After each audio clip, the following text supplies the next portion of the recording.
ඇයිද සල්ලි වලින් ගත්ත ඇඳුම ඇඳගෙන කැන්ඩි පාට යනවා මං හිතට අරගෙන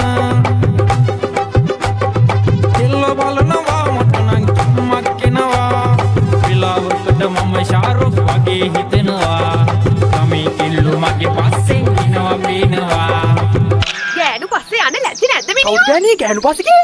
රෙද්ද? මේ කැප් එක විසික් කරනවා. උස්සලා ගහන පොලේ තමස. මම උස්සලා පොලේ ගහන්නනේ. බුදු අම්මෝ චාලියයි. CK